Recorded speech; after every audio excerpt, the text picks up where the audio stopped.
हाँ तो भाइयों, क्या हाल चाल। तो फिर से स्वागत है बेटा डॉक्टर्स एकेडमी ऑनलाइन प्लेटफॉर्म पर। अपने एमबीबीएस गवर्नमेंट कॉलेज और अच्छे अपने भविष्य के एक कदम और पास, यस और नो। तो देखिए, पिछली क्लास में हमने देखा था कि जो परमाणु होता है वो तीन मूलभूत कणों का एक समूह होता है, व्यवस्थित समूह होता है, जिसके अंदर पहले कक्ष में 2 इलेक्ट्रॉन, अगले में 8, उससे अगले में 18 और उससे अगले में 32 और उससे अगले में 2n² से निकाल सकते हो, यानी कि 50 इलेक्ट्रॉन पाए जाते हैं। अब देखिए, सबसे पहली बात मैं ये बताना चाहता हूँ कि इस एक परमाणु के अंदर जैसे मान लीजिए आपके पास में एक अलग अलग परमाणु होते हैं, तो परमाणु अलग अलग किस दृष्टि से होंगे ये आपको समझने की ज़रूरत है। देखिए बेटा, नाभिक में जो प्रोटॉन होते हैं, क्या होते हैं नाभिक में? प्रोटॉन। जैसे मैंने कहा कि मान लीजिए आपके पास नाभिक में प्रोटॉन है, ठीक है। नाभिक में जो प्रोटॉन की संख्या है, यस और नो, प्रोटॉन की संख्या वो अगर बदल जाएगी, संख्या बदलने से क्या होता है, सही है। देखो अभी यहाँ समझो अच्छे से, नाभिक में प्रोटॉन की संख्या जब बदलती है तो उससे क्या होगा, खुद सोचिए। हमें खुद सोचना है, किसी की बात नहीं माननी है, स्वयं सोचो। बताओ, यहाँ एक प्रोटॉन है एक नाभिक में और यहाँ प्रोटॉन बेटा 2 हैं, तो आप खुद समझो कि एक प्रोटॉन के कारण जो यहाँ विद्युत क्षेत्र आएगी, यहाँ पर बेटा 2 के कारण आएगी। 2 के कारण 2 विद्युत क्षेत्र होंगे यहाँ पर। तो जाहिर सी बात है, यहाँ पर एक इलेक्ट्रॉन मान लो रखा हुआ है या यहाँ पर घूम रहा है, तो उस पर लगने वाला जो बल है बेटा वो एक प्रोटॉन के कारण होगा, बल्कि यहाँ पर कितने इलेक्ट्रॉन के कारण, कितने प्रोटॉन के कारण होगा? 2 के कारण होगा। अब आप खुद दिमाग लगा सकते हैं, खुद विचार कर सकते हैं कि यहाँ इसको 1 खींच रहा है, इसे यहाँ भाइयों 2 खींच रहा है, और जाहिर सी बात है यहाँ 1 आकर्षण और यहाँ 2 आकर्षण है, तो जाहिर सी बात है यहाँ पर आकर्षण अलग होगा, यहाँ आकर्षण अलग होगा। अब तुम सोचो, बोलो सर सोचवाएं। जैसे मैंने कहा कि भाइयों, अगर आप जो है, आपको कोई एक व्यक्ति 1 ही खींच रहा है, उसी की जगह आपको 2 लोग खींच रहे हैं, यस और नो, तो निश्चित रूप से इन इलेक्ट्रॉन की जो मनोदशा है, उनकी जो ऊर्जा है वो अलग होगी, और जाहिर सी बात है इलेक्ट्रॉन की ऊर्जा अलग होगी तो इनका बिहेवियर, इनकी प्रकृति भी क्या होगी, अलग होगी, इनका व्यवहार अलग होगा, यस और नो। नहीं, इलेक्ट्रॉन दोनों के द्रव्यमान समान है, आवेश समान है, लेकिन इनका जो बिहेवियर है, इनकी जो संबंधित ऊर्जा है वो अलग हो जाएगी। और दूसरी बात, प्रोटॉन 1 होता है तो इलेक्ट्रॉन 1 घूमेगा, और प्रोटॉन 2 होते हैं तो इलेक्ट्रॉन 2 घूमेंगे। तो हम कह चुके हैं कि यहाँ प्रोटॉन की संख्या बदलने से इलेक्ट्रॉन की संख्या बदलती है, और साथ में उन पे लगने वाला आकर्षण बल भी चेंज हो जाता है, यस और नो।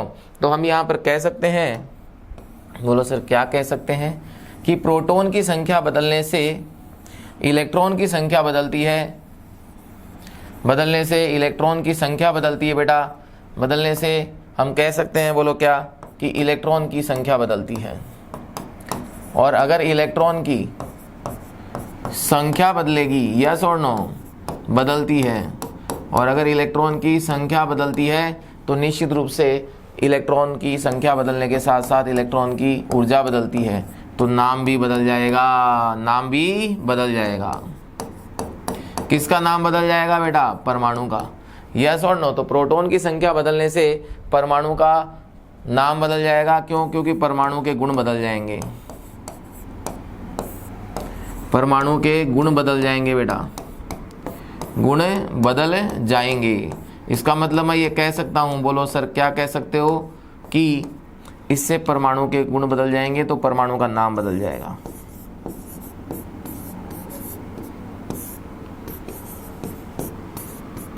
का नाम बदल जाएगा। बहुत ही एक इम्पोर्टेंट बात मैंने आपको यहाँ समझाई है कि हमारे पास में सभी परमाणुओं की जो संरचना है वो एक समान होगी, सभी परमाणुओं की संरचना एक समान होगी, यानी बीच में प्रोटॉन और न्यूट्रॉन होंगे नाभिक के अंदर, इलेक्ट्रॉन चारों ओर वर्ताकार कक्ष में चक्कर लगाएंगे, यस और नो। लेकिन जब वो चक्कर लगाते हैं, बोलो हाँ सही बात है, जब चक्कर लगाते हैं तो एक्चुअल में वो किसके द्वारा आकर्षित रहते हैं? प्रोटॉन के द्वारा आकर्षित रहते हैं, यस और नो, इस नाभिक के द्वारा आकर्षित रहते हैं। और अगर प्रोटॉन बदल जाएंगे तो इलेक्ट्रॉन पे लगने वाला आकर्षण बदलेगा, उसकी ऊर्जा बदलेगी और उसका व्यवहार बदलेगा, यस और नो। सबसे बड़ी बात, परमाणु हमेशा उदासीन होता है, क्योंकि जितने प्रोटॉन होंगे उतने ही क्या होंगे, इसमें इलेक्ट्रॉन होंगे, हाँ या ना। परमाणु में प्रोटॉन और इलेक्ट्रॉन बराबर होते हैं, सोचो प्रोटॉन 1 है तो उसमें इलेक्ट्रॉन भी 1 होगा, और अगर प्रोटॉन 2 हैं तो उसमें इलेक्ट्रॉन भी 2 होंगे। यस और नो? तो यहाँ पर यार देखो, इलेक्ट्रॉन की संख्या बदल गई तो उसकी इलेक्ट्रॉनिक विन्यास बदलेगी, इलेक्ट्रॉन की व्यवस्था बदलेगी नाभिक के चारों ओर, तो उनके गुण भी बदलेंगे। यस और नो? तो हम मान चुके, बोलो क्या, कि परमाणु का नाम प्रोटॉन के कारण बदलता है। अगर प्रोटॉन की संख्या मान लो 1 पाई जाती है, बताओ नाभिक में प्रोटॉन 1 होगा तो ऐसे प्राणी का नाम हम रखेंगे हाइड्रोजन। क्या नाम रखेंगे? हाइड्रोजन। और अगर हमारे पास प्रोटॉन कितने हो गए? 2 हो गए। कितने हो गए? 2। तो ऐसे का नाम हम रखेंगे हीलियम। ऐसे का नाम हम क्या रखेंगे? हीलियम। और अगर हमारे पास प्रोटॉन की संख्या 6 हो गई तो बताओ ऐसे परमाणु का नाम हम क्या रखेंगे? कार्बन रखेंगे। प्राणी मैंने बेटा ऐसे ही बोल दिया है, ऐसे नहीं कि सर जिनमें प्राणवायु होती है, जिनमें ये गुणधर्म होते हैं उन्हें प्राणी कहेंगे, ऐसा कुछ भी नहीं है, ऐसे मजे ले रहा था मैं तो। यस और नो? तो मैं जगा रहा था बेटा। बताओ भाइयों, प्रोटॉन 7 होते हैं तो 7 में बोलते जाओ यार, ऐसा लगना चाहिए कि मैं तुम्हारे घर पे ही हूँ यार, बिल्कुल है ना भाई, आज तुम्हारे घर पे आ गया भाई। यस और नो? तो बताओ प्रोटॉन 7 है तो क्या बोलेंगे? नाइट्रोजन है। और बताओ प्रोटॉन 8 है तो क्या बोलेंगे? ऑक्सीजन है। तो भाइयों यस और नो? अब इधर देखो आप अच्छे से, बिल्कुल आप लोगों को बिल्कुल गवर्नमेंट मेडिकल कॉलेज तक पहुंचा के दम लूंगा बेटा मैं। यस और नो? छोटे भाइयों यार तुम मेरे, इधर देखो, बताओ प्रोटॉन 1 है तो हाइड्रोजन बोलेंगे, प्रोटॉन 2 है तो हीलियम बोलेंगे, प्रोटॉन 6 है तो कार्बन। इसका मतलब ही हुआ कि मान लीजिए आप कहीं घूमने गए, आपको एक परमाणु मिला, तो सबसे पहले इंट्रोडक्शन करेंगे, यार मेरा नाम प्रदीप है, मतलब मैं मेरा नाम बता रहा हूँ बेटा, ऐसे आप अपना बताएंगे, मेरा नाम प्रदीप है, तो परमाणु बोलेगा यार मेरा नाम खुद पता करो। तो हम देखेंगे उसके नाभिक में प्रोटॉन 6 हैं, तो हम कहेंगे अरे यार आप तो कार्बन भाई हो। यस और नो? कार्बन परमाणु हो। कैसे चल रहा है यार? मस्त चल रहा है क्या?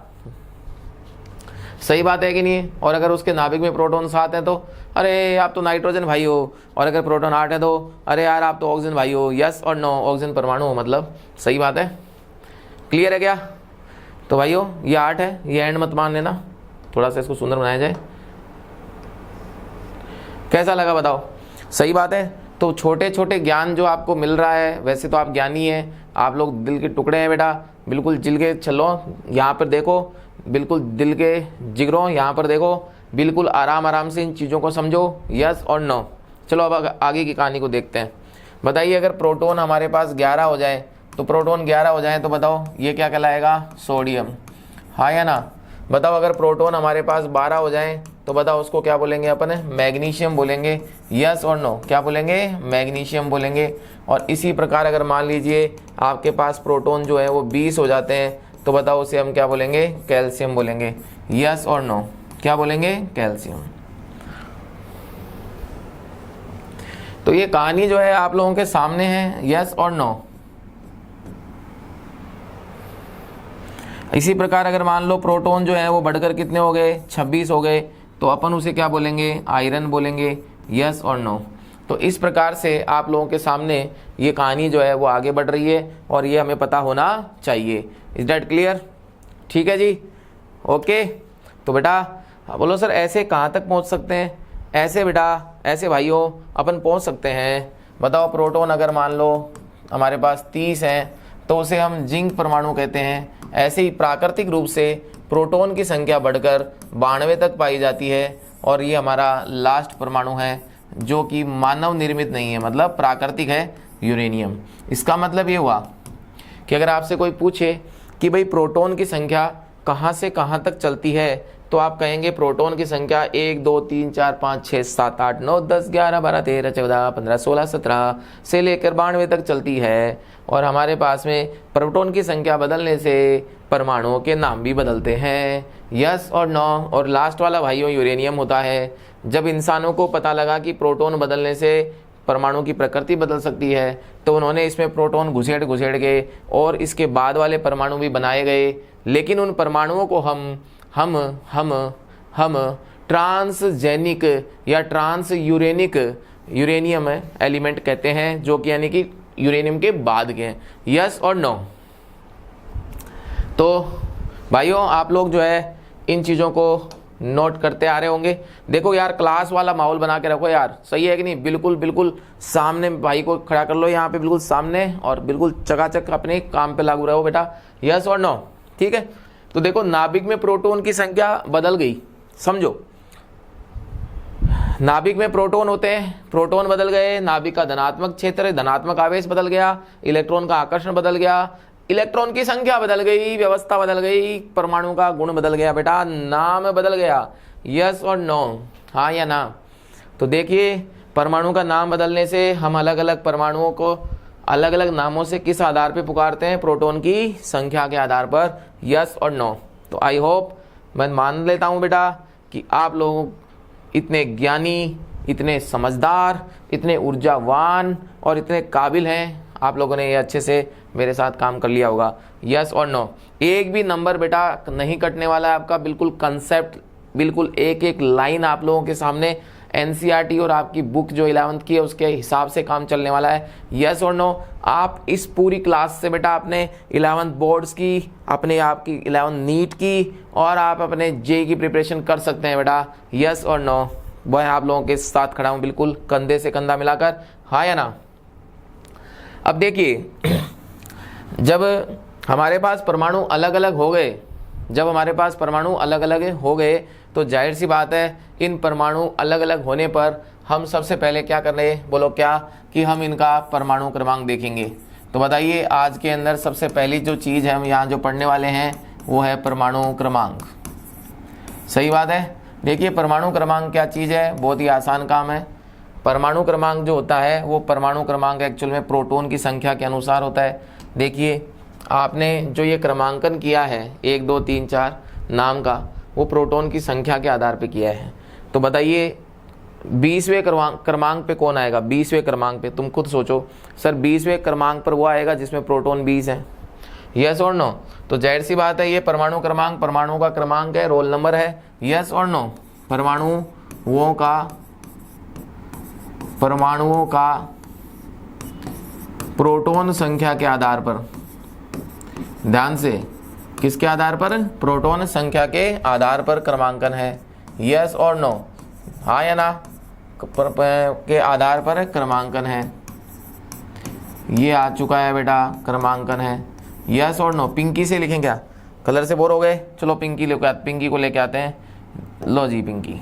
यस और नो? देखिए इधर पिंकी कलर के आधार पर क्रमांकन किया जाता है। इसका मतलब हम कह सकते हैं कि हमारे पास जो परमाणु क्रमांक है जिसे हम Z से व्यक्त करते हैं, ये प्रोटॉन की संख्या होती है। यस और नो? हाँ या ना? ठीक है। कोई भी जो परमाणु है बेटा, उस परमाणु का जो चिन्ह होता है, क्या होता है परमाणु का चिन्ह? पिंकी को इससे कर लेते हैं, ठीक है, और अपना ये वाइट कर लेते हैं। तो बताओ प्रोटॉन की जो संख्या है, जैसे किसी भी परमाणु है तो कोई भी जो आपके पास परमाणु होता है उस परमाणु का जो चिन्ह होता है, परमाणु का जो चिन्ह होता है उस परमाणु का चिन्ह को अपन ऐसे लिखते हैं, ऐसे x, और यहाँ इसके पैरों में बेटा परमाणु क्रमांक यानी प्रोटॉन की संख्या लिखते हैं। यस और नो? ठीक है, एग्री करते हो इस बात से? तो आई होप आप लोग इसको नोट कर लीजिए। तो मैंने इतना प्यार से आप लोगों को समझाया है कि आप लोगों ने ये सारी चीज़ें नोट कर ली होंगी। आपका जो भाई है वो ये देख ले कि बोर्ड जो है उसके ऊपर बिल्कुल चकाचक काम चल रहा है कि नहीं चल रहा। इसको थोड़ा सा और मज़ेदार बनाया जाए, और मज़ेदार बनाए जाए। यस और नो? ठीक है जी। तो भाइयों चलो अपन आगे की कहानी को देखते हैं। अब मैं कह सकता हूं कि परमाणु जो होते हैं वो अलग अलग हुए प्रोटॉन की संख्या के कारण, और प्रोटॉन की संख्या के कारण अलग अलग हुए तो उनके क्रमांकन भी प्रोटॉन की संख्या के कारण प्रोटॉन की संख्या के अनुसार हुए। यस और नो? जैसे मान लीजिए आपके पास एक उदाहरण है कार्बन। तो बताओ कार्बन जो हमारा भाई है, यस और नो? हमारा म्यूचुअल भाई है ये। बताओ कार्बन जो है वो उसका कौन कौन है यहाँ? कार्बन जो है हमारे पास में C है। यस और नो? इसको कार्बन को C से लिखेंगे। और इसके अंदर प्रोटॉन कितने हुआ करते थे जरा बताइए? 6। तो इसका मतलब इसके पैरों में 6 लिखा करेंगे, अर्थात कार्बन के पैरों में 6 लिखा है, इसका मतलब इसका परमाणु क्रमांक और यानी प्रोटॉन की संख्या कितनी है? 6 है। तो अपन प्रोटॉन की संख्या 6 है तो पैरों में 6 लिखेंगे, या पैरों में 6 लिखा है इसका मतलब इसमें प्रोटॉन 6 है, ये बात हम जानते हैं। बोलो सर कैल्शियम जो है वो हम जानते ही हैं कि भाई कैल्शियम हम उसे कहते हैं जिसमें प्रोटॉन 20 होते हैं। तो कैल्शियम देखो C से लिखेंगे, देखो पहले वाला लेटर को लिखा लेकिन ये तो बराबर आ गया, तो हम इसका अगला चिन्ह यानी A और ले लेते हैं, ऐसे लिखेंगे कैल्शियम को। और चूंकि इसमें प्रोटॉन कितने होते हैं? इसमें प्रोटॉन कितने होते हैं? 20 होते हैं। तो हम इसके पैरों में कितना लिखेंगे, मेरे साथ बोलो, बताओ इसमें पैरों में कितना लिखेंगे 20, यानी कि हम भाई खूब जोर लगा रहा है भाई पढ़ाने में। तो बताओ इसमें प्रोटॉन कितने हैं, 20 हैं, यस और नो। ये आप लोगों के पास बिल्कुल बेसिक कहानी चल रही है, हाँ या ना? बोलो सर इतना तो मैं सीख गया। दूसरी बात बोलो सर, दूसरी बात क्या है कि बेटा जो परमाणु होता है, क्या होता है, परमाणु हमेशा उदासीन होता है। क्या होता है, उदासीन। परमाणु हमेशा क्या होता है, उदासीन होता है। बिल्कुल अलग अलग कलरों से काम चले। तो बताओ परमाणु जो होता है वो क्या होता है, उदासीन प्रकृति का होता है। उदासीन का मतलब क्या हुआ, उदासीन का मतलब क्या हुआ कि इसके ऊपर परिणामी आवेश 0 रहेगा, प्रकृति का होता है।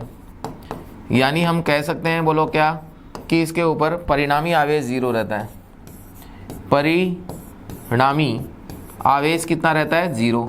आप देखो साथ साथ में नोट्स बनाते जाओगे और लिखते जाओगे तो मेरे साथ रहोगे। परिणामी आवेश क्या रहता है, 0 होता है, यस और नो।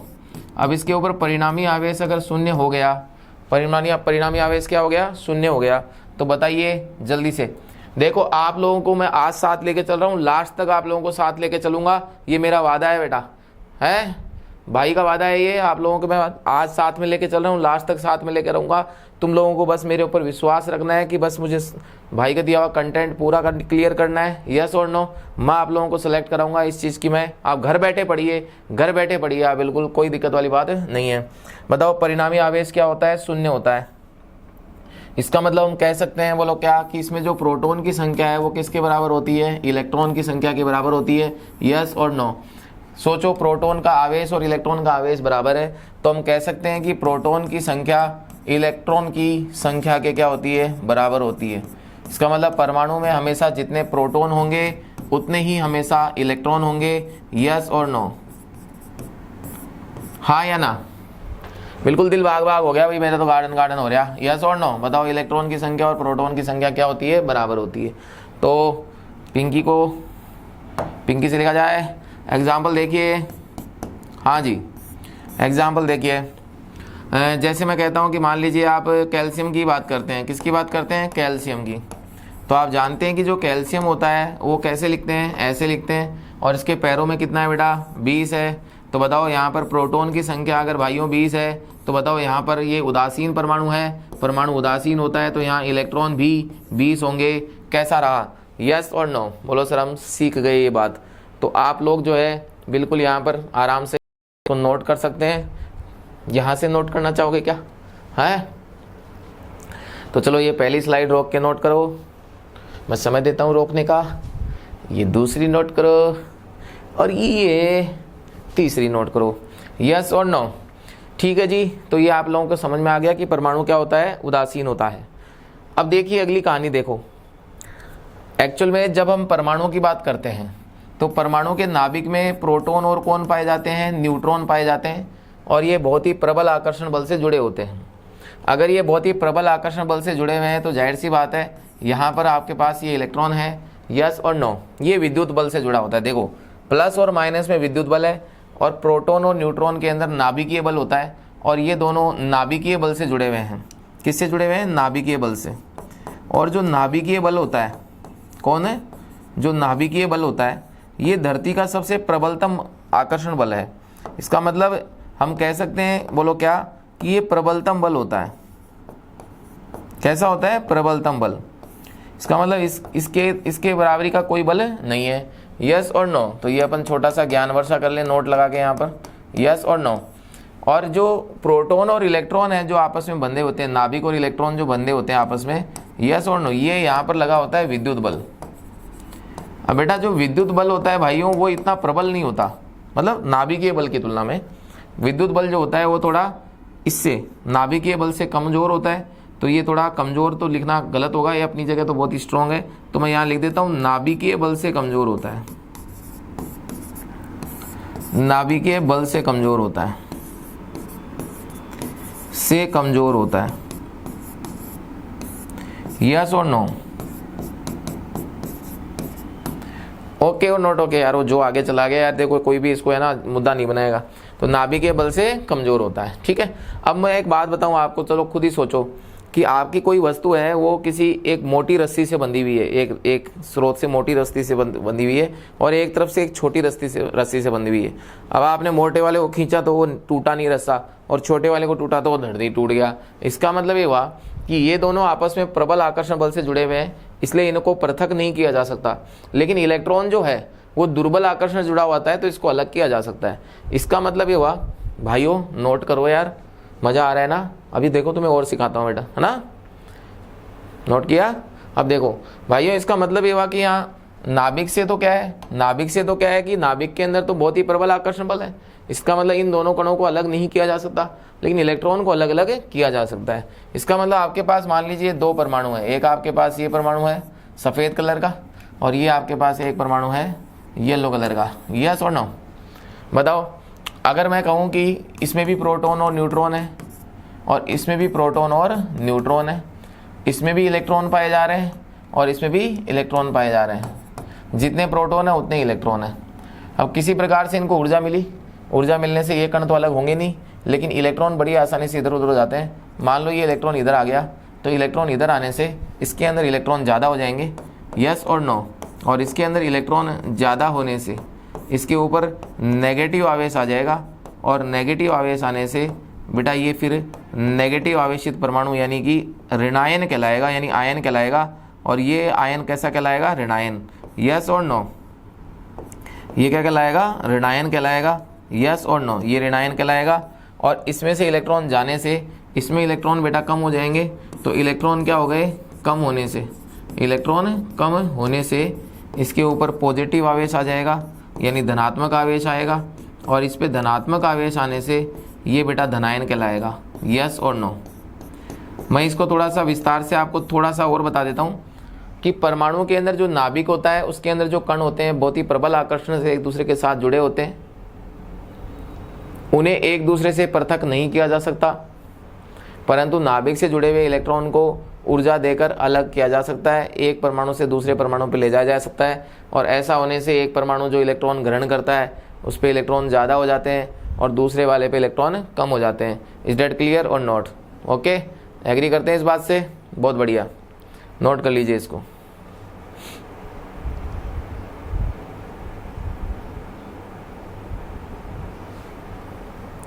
अब देखो एक भाइयों बहुत ही इंपॉर्टेंट बात बताता हूँ, जैसे एक एग्जांपल लेता हूँ मैं। यस और नो? एग्जांपल जो है उससे पहले अपन इसकी हेडिंग डाल लें कि आयन क्या होता है। तो हमारे पास तीसरी चीज कौन है? आयन। तीसरी चीज कौन है? आयन। तो आप कह सकते हो कि आवेशित परमाणु, कौन सा परमाणु? आवेशित परमाणु। आवेशित परमाणु को हम क्या बोलते हैं? आवेशित परमाणु आयन कहलाता है। आवेशित परमाणु क्या कहलाता है? आयन कहलाता है। आवेशित परमाणु आयन कहलाता है। यस और नो? आवेशित परमाणु आयन कहलाता है। यार एक प्राणी मुझे और लग रहा है कैमरे पे, है मक्खी भी पड़ रही है बेटा, देखो क्लास के अंदर। आवेशित परमाणु क्या कहलाता है? आयन कहलाता है। अब आयन कैसे बना? आवेशित कैसे हुआ परमाणु? तो आप कहोगे इलेक्ट्रॉन के आदान प्रदान से हुआ।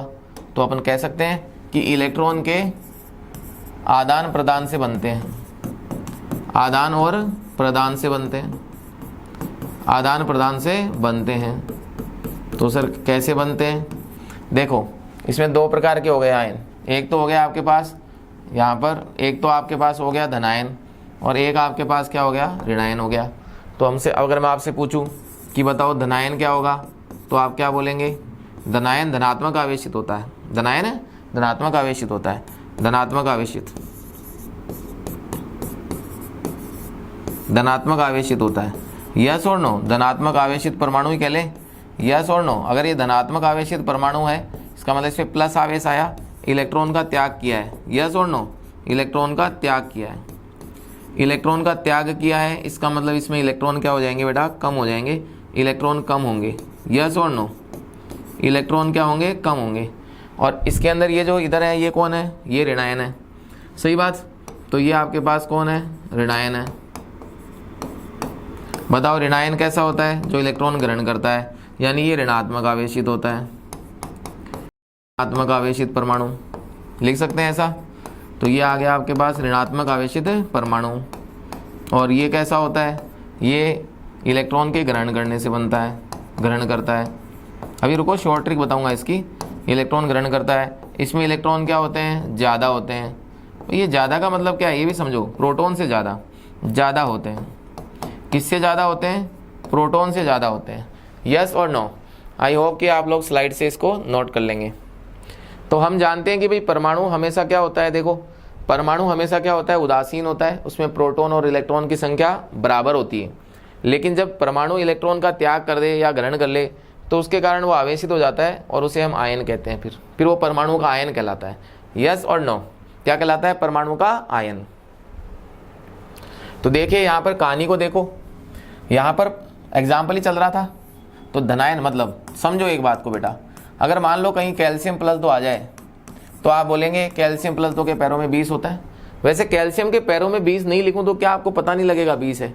पता लगेगा, क्योंकि कैल्शियम हम बोलते ही उसी को है जिसमें प्रोटॉन 20 होते हैं। तो बताओ कैल्शियम 20 + 2 है, इसका मतलब क्या है कि सर इसका मतलब यह है कि इसने 2 इलेक्ट्रॉन का त्याग कर रखा है। इसने 2 इलेक्ट्रॉन का त्याग कर रखा है। इसको देखते ही तुम्हारे दिमाग में आएगा इसने 2 इलेक्ट्रॉन का त्याग कर रखा है। इसका मतलब इसके अंदर जो प्रोटॉन है, इसके अंदर जो प्रोटॉन है वो कितने हैं, 20 हैं। और इलेक्ट्रॉन 2 त्यागने के बाद 20 में से 2 गए तो कितने बच्चे बच्चों, भाइयों 18 बचे। यस और नो। तो बताओ 2 इलेक्ट्रॉन कैल्शियम ने क्या कर दिया, त्याग दिया। इसका मतलब इसमें इलेक्ट्रॉन कितने हो गए, 18 हो गए। हाँ या ना, क्लियर है क्या? अब इसमें देखिए यहाँ पर, अब जैसे मैंने कहा एग्जाम्पल ले रहा हूँ मैं n-3 का, तो आपको देखते ही ये समझ में आना चाहिए भैया 3 इलेक्ट्रॉन ग्रहण कर रखे हैं जी इसने। कितने इलेक्ट्रॉन ग्रहण कर रखे हैं, 3 ग्रहण कर रखे हैं। इसका मतलब नाइट्रोजन किसे कहते हैं, जिसमें प्रोटॉन 7 थे। प्रोटॉन 7 थे तो परमाणु में इलेक्ट्रॉन भी 7 थे। वापस सुनेंगे, नाइट्रोजन परमाणु वो परमाणु होता है जिसमें प्रोटॉन 7 हैं तो उसमें इलेक्ट्रॉन भी 7 हैं, क्योंकि परमाणु उदासीन होता था। अब इसने 3 इलेक्ट्रॉन ग्रहण कर लिए, 3 इलेक्ट्रॉन ग्रहण कर लिए तो 3 ग्रहण करने के बाद कितने हो गए, बताओ कितने हो गए, 10 हो गए। इसका मतलब ये हुआ कि इसमें इलेक्ट्रॉन हमें कम करने हैं, इसमें इलेक्ट्रॉन हमें ज़्यादा करने हैं। बोलो सर ये चीज़ तो मैं सीख गया। यस और नो, सीख गए तो इसे नोट किया जाए और नोट करने के बाद एक छोटा सा एग्जाम्पल इसको और बढ़ाया जाए। यस और नो। मैंने अगला एग्जाम्पल आपको दिया पिंकी से, चलो इस बार रेड से देते हैं या पिंकी से ही देते हैं। हाँ जी, पिंकी से हमने एक एग्जाम्पल दे दिया आपको, और वो एग्जाम्पल हमने दे दिया एल्यूमिनियम +3। तो बताइए एल्यूमिनियम +3, बताओ इसके पैरों में कितना होता है, 13। ये क्या हुआ पिंकी, बताओ इसके पैरों में कितना होता है, 13। और इधर मैंने एक एग्जाम्पल दे दिया आप लोगों को फिर से पिंकी से, और ये दिया आपको मैंने सल्फर -2। यहाँ पैरों में कितना है, 16। यस और नो, ये पिंकी की जगह ये क्या आया। हाँ जी, चालू कीजिए। सर मेरे को आता है ये चीज़, बताइए। यहाँ पर बिल्कुल सिंपल सी बात है कि एल्यूमिनियम 13 है। इसका मतलब एल्यूमिनियम अगर 13 परमाणु क्रमांक इसका है तो इसमें प्रोटॉन तो 13 है, 13 है, और इलेक्ट्रॉन भी 13 ही है। सॉरी इसका मतलब प्रोटॉन 13 है तो इलेक्ट्रॉन भी कितने थे, 13 ही है। अगर ये उदासीन होता तो, यस और नो, उदासीन होता तो